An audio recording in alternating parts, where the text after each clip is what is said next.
Hi welcome back to my channel. ఈరోజు కథ సీత ప్రేమ రామునికి 23వ భాగాన్ని వినేద్దాం. ఒకరోజు ఆఫీస్లో సీత తన వర్క్ చేసుకుంటూ ఉండగా అక్కడికి ఆకాష్ వస్తాడు. సీత, చెప్పు ఆకాష్. సీత, మనం పెళ్లి చేసుకుందాం.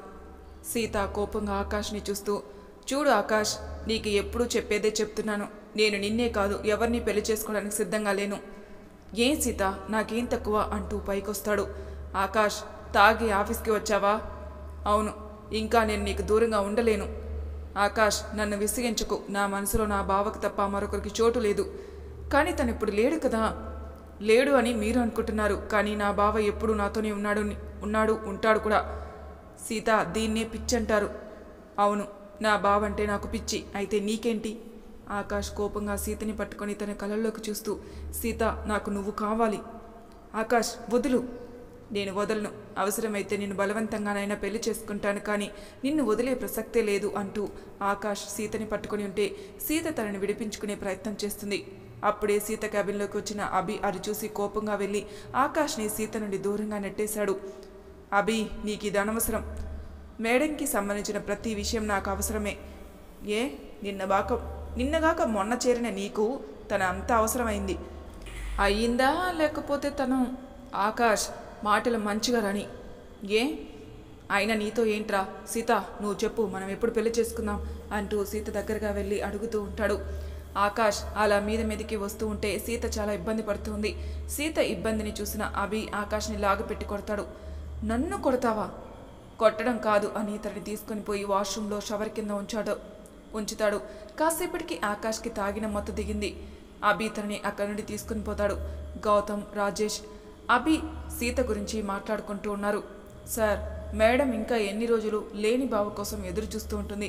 ఆకాష్ మేడంని ప్రేమిస్తున్నాడు. అలాంటప్పుడు తన ఆకాష్ని పెళ్లి చేసుకుని ఉండొచ్చు కదా అని అభి చెప్పగానే, అది జరిగే పని కాదు అభి. సీత మనసులో ఇప్పటికీ రామ్ ఉన్నాడు. వాణ్ణి తన మనసులో నుండి తను ఎప్పటికీ మర్చిపోని విధంగా తనకి తన ప్రేమని పంచాడని గౌతమ్ చెబుతాడు. అయినా నీకెందుకు అభి సీత పెళ్లి గురించి అని రాజేష్ తనని అడగగానే, అదేం లేదు సార్, ఇందాక ఆకాష్ మేడంని ఎంతగా ప్రేమిస్తున్నాడో చెబుతూ మేడంతో మిస్బిహేవ్ చేయబోయాడు. తన అన్న మాటల్లో తనకి మేడంపై గల ప్రేమ కనిపిస్తుంది. అందుకే ముందున్న ఆకాష్ ప్రేమని మేడం గుర్తించేలా చేస్తే తను తప్పకుండా ఆకాష్ని పెళ్లి చేసుకుంటుంది. అభి అలా చెప్పగానే అప్పటి వరకు రామ్ అనుకున్న రాజేష్ కూడా తను రామ్ కాదని నిర్ధారణ చేసుకున్నాడు. అభి మాటలు విన్న ఆకాష్ తన దగ్గరకు వచ్చి, సారీ అభి, ఏదో తాగిన మత్తులో నేను సీతతో అలా. సార్, ఇంతకు ముందు మేడంతో అలా తాగి మాట్లాడడం వల్ల నాకు కోపం వచ్చి కొట్టాను, కానీ మీ ప్రేమ తప్పు అని కాదు. థ్యాంక్స్ అభి, నన్ను అర్థం చేసుకున్నందుకు. కానీ నా ప్రేమ సీతకి అర్థం కావడం లేదు. మీరు అర్థమయ్యేలా చెప్పుండాల్సింది. చెప్పాను అభి, చెప్తూనే ఉన్నాను. కానీ ఆకాష్, మీ ప్రేమని సీత మేడం ఒప్పుకునేలా నేను చేస్తాను. అది జరగని పని అభి. నేను జరిపి చూపిస్తాను గౌతమ్ గారు. అభి, నువ్వు నాకు ఈ సాయం చేయి. సీతకి నా ప్రేమ తెలిసేలా చేయి. తనని నా ప్రాణంగా చూసుకుంటాను. తప్పకుండా ఆకాష్, నిన్ను సీతని ఒకటి చేసే బాధ్యత నాది అంటూ ఆకాష్కి మాటిస్తాడు. గౌతమ్, రాజేష్కి ఏం అర్థం కాకుండా చూస్తూ ఉన్నారు. ఆకాష్ సీత దగ్గరికి వెళ్ళి జరిగిన దానికి సారీ చెబుతాడు. సీత కూడా తను తాగిన మైకంలో చేశాడు కాబట్టి ఆకాష్ని క్షమిస్తుంది. నెక్స్ట్ డే మురారి కంపెనీ వాళ్ళతో ప్రాజెక్ట్ ఓకే అయినందుకు సీత అందరికీ చిన్న ట్రీట్ ఏర్పాటు చేస్తుంది. అందరూ కూడా ఎంజాయ్ చేస్తూ డ్యాన్సులు చేస్తున్నారు. కానీ సీత మాత్రం అక్కడే దూరంగా కూర్చొని ఏదో ఆలోచిస్తూ ఉంది. సీత అలా ఆలోచనలో ఉండగా తన భుజం మీద ఒకరు తడుతూ ఉంటే వెనక్కి చూసిన సీతకి ఎదురుగా దేవు కనిపిస్తాడు. తనని చూడగానే సీత దేవుని ఎత్తుకుని ముద్దులు పెడుతూ ఉండిపోతుంది. రోజీ, ఏంటి ఇటువైపే రావడం లేదు? ఏం చేయను సీత, ఇంట్లో వీని పని వీళ్ళ నాన్న పని చేసేసరికి నాకు పొద్దుపోతుంది. అందుకే ఈ మధ్య రాలేకపోయానే. ఇద్దరు కూడా కూర్చొని మాట్లాడుకుంటూ ఉండగా అక్కడికి అభి వస్తాడు. Hi madam.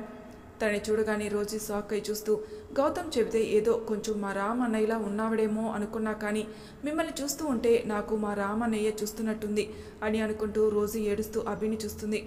రోజీని అలా చూసిన అభి తన తల మీద చేతిని వేస్తూ, నన్ను కూడా మీ అన్నయ్య అనుకోండి అంటూ రోజీని ఓదారుస్తూ పక్కకు చూసేసరికి సీత చేతిలో ఉన్న దేవ్ అభి షర్ట్ పట్టుకుని లాగుతూ ఉంటాడు. తనని అలా చూడగానే అభి దేవుని ఎత్తుకుని ఆడిస్తూ ఉంటే రోజీ తనని చూసి షాక్ అవుతుంది. ఎందుకంటే రామ్ ఎలా అయితే దేవుని ఆడిస్తాడో అలాగే అభి కూడా ఆడిస్తూ ఉంటాడు.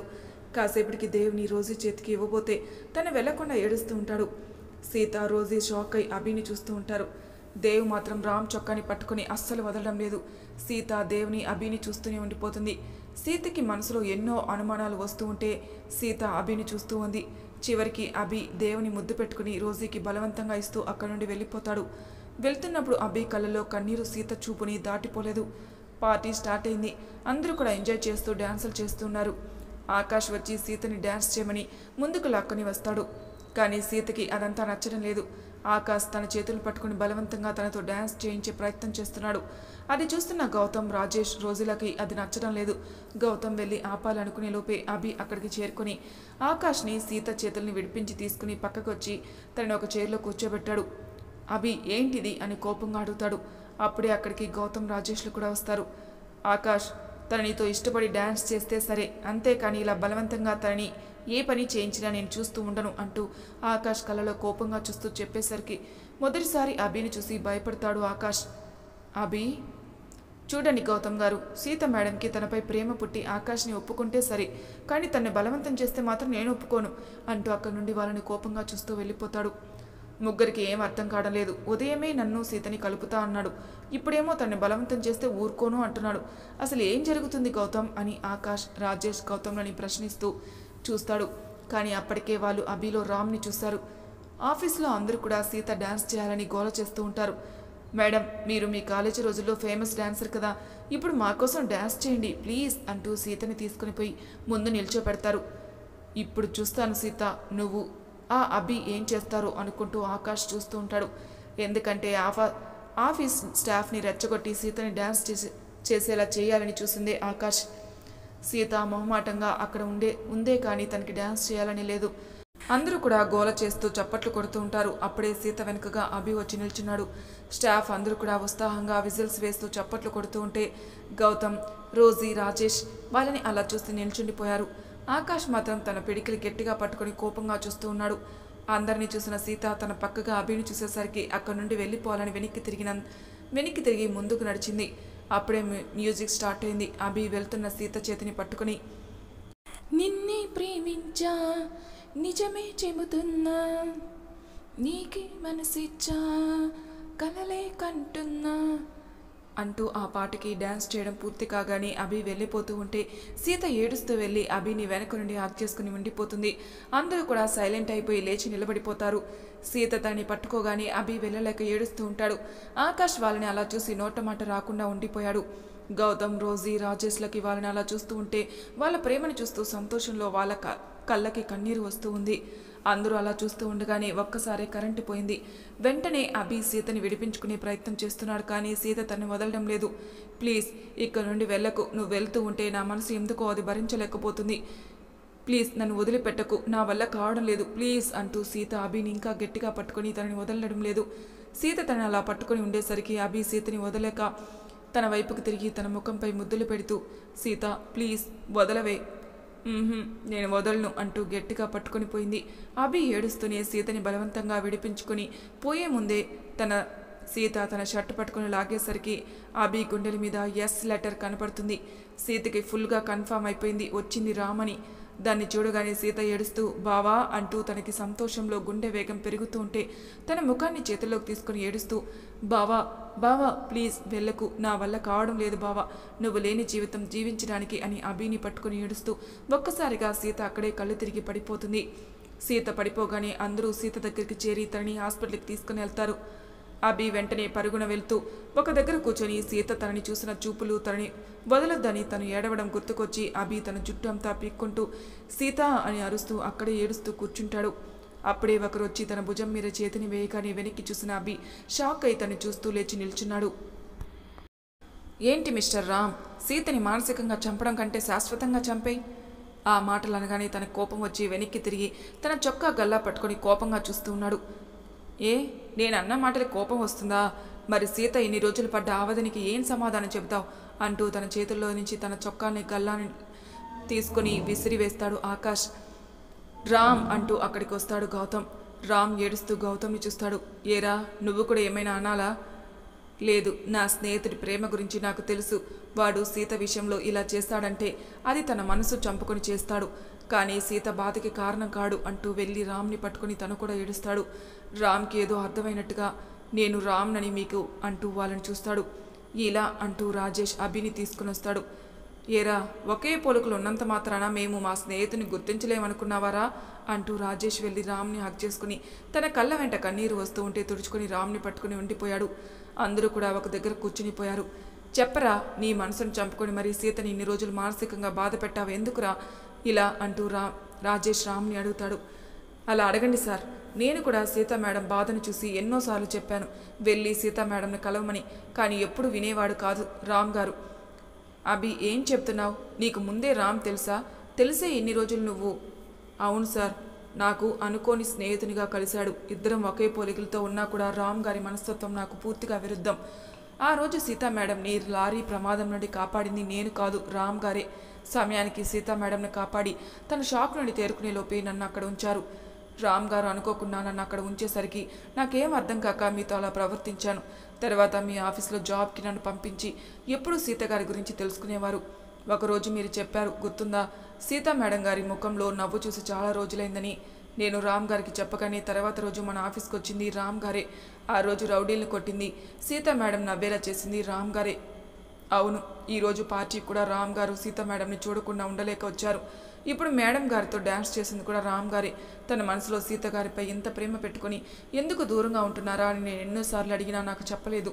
అంతేకాదు, ఎప్పుడు ఆకాష్ని మేడంని ఒకటి చేసేలా చూడమని నన్ను ఫోర్స్ చేసేవాడు. వాట్? అభి విషయాలన్నీ ముగ్గురికి చెప్తుంటే రామ్ మౌనంగా కూర్చుని వింటున్నాడు, కానీ ఏమీ మాట్లాడడం లేదు. చెప్పురా, సీతని ఎన్ని రోజులుగా ఏడిపించినా నీకు తనపై జాలి కలగడం లేదా? ఎందుకురా నువ్వు ఏడుస్తూ సీతని ఏడిపించడం అని గౌతమ్ రామ్ ప్రశ్నిస్తూ ఉంటే తను మాట్లాడడం లేదు. రామ్, నువ్వు బతికే ఉంటే మరి మేము చూసిన బాడీ ఎవరిది? తన దగ్గర నీ పాస్తూ మిగిలిన వస్తువులు ఎందుకున్నాయి? అసలు ఇన్ని రోజులు నువ్వెక్కడున్నావు? నువ్వు బతికి ఉన్నా కూడా ఎందుకు సీతని చూడ్డానికి రాలేదు? అసలు ఏం జరిగిందిరా అని రాజేష్ రామ్ని అడిగినా కూడా తను సైలెంట్గా ఉన్నాడు. తన సైలెంట్ నచ్చని రాజేష్ వెళ్ళి రామ్ని పట్టుకొని కోపంగా, ఏరా, మేము అడుగుతూ ఉంటే నీకు వినిపించడం లేదా? ఎందుకు ఏమీ చెప్పడం లేదు? బహుశా తనకి సీత మీద మోసి తీరిందేమో రాజేష్ అని ఆకాష్ చెప్పడం ఆలస్యం. రామ్ వెళ్ళి తనని లాగి పెట్టి కొడతాడు. నా సీత గురించి అంత మాట అంటావా అని కోపంగా రామ్ ఆకాష్ చొక్కా గల్లాన్ని పట్టుకుని అడుగుతూ తన కళ్ళలోకి చూస్తాడు. ఆకాష్ రామ్ చేతుల్ని పట్టుకుని, కోపం వచ్చిందా మిస్టర్ రామ్? ఒక మాట అన్నందుకే నీకు ఇంత కోపం వస్తే, ఇన్ని రోజులుగా నేను ప్రేమించిన అమ్మాయిని నువ్వు బతికుండి కూడా మానసికంగా ఇంత క్షోభకి గురి చేసిన నాకు నీ మీద ఎంత కోపం ఉండాలి అంటూ తన చేతుల్ని తీసేస్తాడు.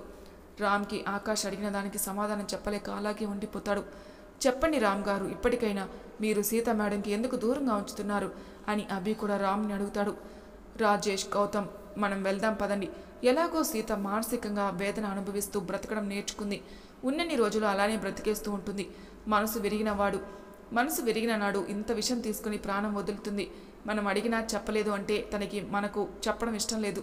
కాబట్టి మనం అడిగి టైం వేస్ట్ చేసుకోవడం కంటే సీత దగ్గరికి వెళ్దాం పదండి అంటూ అందరినీ అక్కడి నుండి తీసుకుని వెళ్ళాలని ఆకాష్ అనగానే, నేను సీతకి దూరంగా ఉంటేనే తన ప్రాణాలతో ఉంటుంది అని రామ్ అందరి వంక చూస్తూ చెబుతాడు. ఏంటి? అవును, నేను సీతకి జీవితంలో లేకుంటేనే తను బతికుంటుంది. అందరూ షాక్ అయి రామ్ చెప్పేది వింటూ ఉన్నారు. ఒరే రామ్, ఏం చెప్తున్నావురా అని గౌతమ్ అడుగుతాడు. నిజమే చెప్తున్నాను. ఒరేయ్, చెప్పేది కొంచెం అర్థమయ్యేలా చెప్పు. రామ్ సీతకి సర్జరీ జరిగినప్పుడు తను బయటికి వెళ్ళిన తర్వాత జరిగిన విషయం వాళ్ళకి చెబుతున్నాడు. నేను మీకు చెబుతాను, వినండి. సీతకి సర్జరీ జరిగే టైంలో రామ్కి మనసంతా ఆందోళనగా ఉంటే బయటకు వచ్చి తన కుటుంబ సభ్యులతో ఫోన్ మాట్లాడతాడు. తర్వాత రామ్ వాళ్ళ అమ్మగారి ఫోటోని చూస్తూ తన బాధని చెప్పుకొని కళ్ళు మూసుకొని అలాగే వెనుక ఉన్న చెట్టుకి తలని ఆంచి పడుకుంటాడు. రామ్ రామ్ తనని ఎవరో పిలిచినట్టుగా అనిపిస్తే కళ్ళు తెరిచి చూసేసరికి తన ముందు ఒక స్వామీజీ కషాయం రంగు పంచ కట్టుకుని తనకి ఎదురుగా నిలబడి రామ్ని పిలుస్తూ ఉన్నాడు. రామ్కి తనని చూడగానే మనసుకి ఎందుకో అప్పటి వరకు తన పడిన ఆవేదన తీరినట్టుగా అనిపిస్తుంది. ఎవరు స్వామి మీరు? ఆయన నవ్వుతూ, నేను ఎవరైతే ఏంటి కానీ, ఏంటి నీ భార్య గురించి భయపడుతున్నావా? రామ్ షాక్ అయి, నేను నా భార్య గురించి ఆలోచిస్తున్నానని మీకెలా తెలుసు? ఆయన నవ్వుతూ రామ్ పక్కన కూర్చుంటాడు. రామ్, కాసేపు పాచికలాడుదామా? వాట్? పాచికలంటే? రామ్ అన్నదానికి ఆయన నవ్వుతూ తన జోబులో నుండి వాటిని తీసి చూపిస్తూ ఇవి అంటూ రామ్ ముందు ఉంచుతాడు. ఓ, ఇవి డైస్ మాదిరిగా కదా, కానీ ఇప్పుడు ఆడే ఉద్దేశం లేదు స్వామి. రామ్, ఈ ఆట ఇప్పుడు నీ సీత పరిస్థితి గురించి మనకి చెబుతుంది. అంటే? చూడు అంటూ స్వామి ఆ పాచికల్ని రామ్ ముందుకు వేస్తాడు. వాటిలో ఇప్పుడు 4 పడుతుంది. రామ్, ఎంత పడింది? 4. ఇప్పుడు నీ స్నేహితునికి ఫోన్ చేసి అడుగు. ఏమని? సీతకి సర్జరీ అయ్యేసరికి ఎంత సమయం పడుతుందని. ఎందుకు? నీకే తెలుస్తుంది, అడుగు అనగానే రామ్ గౌతమ్కి ఫోన్ చేస్తాడు. రామ్, ఎక్కడున్నావురా? గౌతమ్, నేను వస్తాను, కానీ సీతకి సర్జరీ ఎప్పటి వరకు అయిపోతుందని చెప్పారు? 4 గంటల వరకేరా. గౌతమ్ అలా చెప్పగానే రామ్ షాక్ అయి స్వామీజీని చూస్తాడు. రామ్ రామ్ గౌతమ్, నేను మళ్ళీ ఫోన్ చేస్తాను అని రామ్ కాల్ కట్ చేస్తాడు. స్వామి, అంటే ఇప్పుడు పడ్డ 4 నెంబర్ నా సీత సర్జరీ ముగిసే సమయమా? రామ్ అన్నదానికి ఆయన నవ్వుతూ అవును అన్నట్టుగా తలని ఊపుతాడు. స్వామి, నా సీతకి సర్జరీ సక్సెస్ అవ్వాలని దీవించండి స్వామి. అది నీ చేతిలోనే ఉంది రామ్ అంటే పాచికలు తీసి రామ్ చేతికిస్తాడు స్వామీజీ. స్వామి, వెయ్యి. నేనా? నువ్వే వెయ్యి రామ్, కానీ భయపడకు, మనసులో ఎలాంటి ఆలోచనలు పెట్టుకోకుండా నీ ప్రేమ మీద నమ్మకంతో వెయ్యి అనగానే రామ్ తన ఇష్ట దైవాన్ని తలుచుకుని వేస్తాడు. అప్పుడు ఆ పాచికలు 6ని చూపిస్తాయి. స్వామీజీ నవ్వుతూ సంపూర్ణం. రామ్, నీ సీత సంపూర్ణ జీవితం ఆయుర ఆరోగ్యాలతో ఉంటుంది అని చెప్పగానే రామ్ హ్యాపీగా ఫీల్ అవుతూ చాలా థ్యాంక్స్ స్వామి, మీరు రానంతసేపు నా మనసు కంగారు పడేది, కానీ మీరు వచ్చి చెప్పిన తర్వాత నాకు నమ్మకం కుదిరింది. నా సీతకి ఏం కాదని సంతోషపడుతూ స్వామీజీని చూస్తాడు. నేను నా సీత దగ్గరికి వెళ్తాను స్వామి, తనకి స్పృహ వచ్చేసరికి నేను తన ముందుంటానని మాటిచ్చాను స్వామి, నేను వెళ్ళాలి అంటూ రామ్ లేచి ముందుకు వెళ్ళబోతూ ఉంటే, కానీ రామ్ ప్రతి సుఖంలో కష్టం ఉన్నట్టు నీ సీత ప్రాణం నీ కష్టంలో ముడిపడి ఉంది అంటే ఏంటి స్వామి అని రామ్ అనుమానంగా అడుగుతాడు. రామ్, నీ సీత బతకాలి అంటే నువ్వు తన జీవితంలో ఉండకూడదు. స్వామీజీ అలా చెప్పగానే రామ్కి గుండె ఆగినంత పనైంది. అక్కడే కూలబడిపోయాడు. స్వామి, ఏం చెప్తున్నారు మీరు? నా సీతకి ఏం కాదని ఇప్పుడే కదా చెప్పారు. సీతకి ఏం కాకూడదు అంటే నువ్వు నన్ను నమ్మితే నేను చెప్పినట్టు చేయాలి. స్వామి అలా చెబుతూ ఉంటే రామ్కి కంటి వెంట కన్నీరు ఆగడం లేదు. రామ్, నువ్వు ఏడిస్తే నీ సమస్యకి పరిష్కారం దొరకదు. స్వామి, నా ప్రాణం ఏమన్నా ఇస్తాను, కానీ సీతకి దూరంగా బతకడం నా వల్ల కాదు అని రామ్ ఏడుస్తూ ఉంటాడు. నీ ఇష్టం రామ్, సీత ప్రాణం నిలవటం నీ చేతిలోనే ఉంది. కానీ ఎందుకు నేను సీత జీవితంలో ఉండకూడదు? స్వామీజీ నవ్వుతూ మీ ఇరువురి జాతక గ్రహస్థితులు నాయన, ఇంతకు మించి నేనేం చెప్పలేను. దీనికి మరో మార్గం లేదా స్వామి? ప్రస్తుతానికి లేదు, కానీ ఎన్ని రోజులు నా సీతకి దూరంగా ఉండాలి అది కూడా చెప్పలేను రామ్. స్వామీజీ నవ్వుతూ రామ్, ఏదో ఒకరోజు వస్తుంది, మీ జాతక గ్రహస్థితి మారుతుంది. అప్పటి వరకు మీరు ఎదురు చూడాల్సిందే, తప్పదు. వస్తుంది అంటారా స్వామి? తప్పకుండా వస్తుంది అని మనం జీవించాలి రామ్. కానీ అప్పటి వరకు నా సీత తనకి ఏమీ కాదు, నీ ప్రేమే తనని బతికిస్తుంది. కానీ ఎన్ని రోజులు? స్వామీజీ నవ్వుతూ రోజులు, నెలలు, ఏళ్ళు కావచ్చు, లేకపోతే ఈ జన్మకి ఇంతే కావచ్చు. స్వామి, ఆలోచించుకో రామ్ అంటూ ఆయన అక్కడి నుండి వెళ్ళిపోతాడు. రామ్ ఈ ఆలోచనలో ఉండగానే చీకటి పడిపోయింది. అప్పుడే ఒకరొచ్చి రామ్కి గన్ను గురి పెడతారు. ఎవరు మీరు? మేమెవరైతే నీకెందుకు, ముందు నీ జోబులో ఉన్న డబ్బుని, నీ మెల్లో ఉన్న చైన్, వాచ్ అన్నీ ఇవ్వమని అడగగానే రామ్ వాళ్ళకి అన్నీ ఇస్తాడు. అప్పుడే రామ్ దగ్గరున్న తన పాస్పోర్ట్ కూడా లాక్కునే ప్రయత్నం చేస్తారు, కానీ రామ్ మాత్రం వాళ్ళకి ఇవ్వకుండా పెనుగులాడుతూ ఉండగా వాడు దాన్ని తీసుకుని పరిగెడుతూ ఉంటాడు. అప్పుడే వాడు రామ్ని బెదిరిస్తూ రాకు, వచ్చావంటే చింపేస్తాను అని రామ్ని బెదిరిస్తూ ఉండగా ఒక వెహికల్ వచ్చి వాడిని ఢీ కొడుతుంది. రామ్ పాస్పోర్ట్ ఎగిరి పడగానే రామ్ వెళ్ళి దాన్ని తీసుకుని తనని చూడగానే తన అప్పటికే రక్తపు మడుగులో చనిపోయి ఉన్నాడు. నేను వెంటనే అక్కడి నుండి వెళ్ళిపోయాను. నైట్ నేను చాటుగా హాస్పిటల్కి వచ్చినప్పుడు మీరు మాట్లాడుకున్న అన్ని మాటలు విన్నాను. నేను సీతకి దూరంగా ఉండడానికి నాకు కూడా ఒక దారి కనిపించింది. వెంటనే నేను లండన్ నుండి ఇక్కడికి వచ్చేసాను. సీతకి దూరమై నేను పడ్డ వేదన ఎవరికి చెప్పాలో తెలియక, తనని చూడలేక నేను పిచ్చివాళ్ళలా తిరుగుతున్నప్పుడు అభి కారు నన్ను ఢీ కొట్టడంతో అప్పుడే చూశాను అభిని. ఇద్దరం ఒకే పోలికలతో ఉన్నాం. అభిని నన్ను కాపాడి నేను కోలుకునే వారికి తన ఇంట్లో ఉంచాడు. నేను అభి వెళ్తున్నప్పుడు మొదటిసారి సీతను చూశానురా. అప్పుడే తన లారీని ఢీ కొట్టడానికి వచ్చినప్పుడే తనని కాపాడి తన షాక్ నుండి తేరుకునేసరికి అక్కడ అభిని ఉంచాను. అభి బస్సులో వెళ్ళిపోయినా నేను అక్కడే ఉన్నాను. అది మీరు చూడలేదు. సీత వేదన తెలిసి కుమిలిపోయాను, కానీ ఏం చేయాలో తెలియక అక్కడే ఉండిపోయాను. తర్వాత అభిని సీత కంపెనీలో జాయిన్ అయ్యేలా చేసి సీత పరిస్థితి తెలుసుకుంటూ ఉండేవాణ్ణి. సీత నాకు ఇంత దగ్గరగా ఉండగా తనని చూడకుండా ఉండడం నా వల్ల కాలేదు. అందుకే అభి ప్లేస్లో నేను అప్పుడప్పుడు ఆఫీస్కి వచ్చి సీతని కల్లారా చూసుకునేవాణ్ణి. ఈరోజు కూడా నేను వచ్చింది సీతని మనసు నిండా చూసుకుని వెళ్ళటానికి అంటే అని ఆకాష్ రామ్ని అడుగుతాడు. నేను తిరిగి వెళ్ళిపోవాలనుకుంటా. ఎక్కడికి? సీత ఉనికికి దూరంగా. ఒరేయ్, ఎవరో తెలీదు, ఎవరో ఒక స్వామీజీ చెప్పాడని సీతని దూరం చేసుకుంటావా? తప్పదు గౌతమ్. నీకు పిచ్చి పట్టిందారా? ఇంత చదువుకొని కేవలం ఒక సన్యాసి మాటలు విని సీతని ఇంతగా బాధ పెడతావా? గౌతమ్, ఆయన గురించి నీకు తెలీదు. ఏం తెలియాలిరా? గౌతమ్ చెప్పింది నిజమే. ఎవరో దారిని పోయే వాళ్ళ మాటలు విని చదువుకున్న మూర్ఖుల్ని చేసిన కాడికి చాలు. వెళ్దాం పద సీత దగ్గరికి అని రామ్ చేతిని పట్టుకుంటాడు రాజేష్. లేదు, నేను సీత దగ్గరికి వస్తేనే తను ఇప్పుడు హాస్పిటల్లో ఉంది. అలాంటిది ఇప్పుడు మళ్ళీ తన జీవితంలోకి వస్తే ఆ స్వామీజీ అన్నట్టు నా సీతకి ఏమైనా జరగచ్చు. అంటే నీ దారి నువ్వు చూసుకుంటే సీత సంగతి ఏంటి అని గౌతమ్ కోపంగా రామ్ని అడుగుతాడు. సీతని ఆకాష్ చూసుకుంటాడు. ఆకాష్ షాక్ అయి రామ్ని చూస్తూ ఉంటాడు. ఒరేయ్, ఏం మాట్లాడుతున్నావో తెలుస్తుందా? తెలుసు, అన్నీ తెలిసే మాట్లాడుతున్నాను అంటూ రామ్ ఆకాష్ దగ్గరికి వెళ్ళి, ఆకాష్, సీతని ప్రాణంగా చూసుకుంటానన్నావు కదా, మరి చూసుకుంటావా? రామ్, నేను మీరు లేరు అనుకుని సీతని పెళ్లి చేసుకోవాలనుకున్నాను, కానీ తన ప్రేమ బ్రతికే ఉంది అని తెలిసినా నేను ఎలా చేసుకుంటాను? నువ్వు సీతని ప్రేమించావు కదా ఆకాష్. ప్రాణంగా ప్రేమించాను. మరి నీ దాన్ని చేసుకోవడానికి ఎందుకు అంతగా ఆలోచిస్తున్నావు? రామ్, స్వామీజీ చెప్పిన దాన్ని బట్టి మీరు సీత కలిసే రోజు కూడా వస్తుందేమో చూడొచ్చు కదా. వస్తుందని చూస్తూ నా సీతని ఇంకా బాధకి గురి చేయలేను ఆకాష్. నాకు ఇప్పటికీ ఎప్పటికీ ఒకటే కోరిక, అది నా సీత సంతోషం. అంటే నేను తన జీవితంలోకి వస్తేనే కదా తన ప్రాణానికి ప్రమాదం. కానీ నువ్వు తన జీవితాన్ని సంతోషమయం చేయొచ్చు కదా ఆకాష్. కానీ దీనికి సీత ఒప్పుకుంటుందనుకుంటున్నావా అని ఒకేసారి రాజేష్ గౌతమ్ అడుగుతారు. ఒప్పుకుంటుంది. అది అంతా కూడా అభి చేతిలో ఉంది అని తనని చూస్తాడు. రామ్ గారు, నేను ఈ పని చేయలేను. అభి, నేను వెళ్ళిపోయే ముందు సీతని ఆకాష్ భార్యగా తన ముఖంలో సంతోషం చూసి వెళ్ళాలనుకుంటున్నాను అని అభి చేతులను పట్టుకొని రామ్ బ్రతిమలాడతాడు. రామ్ గారు, ప్లీజ్.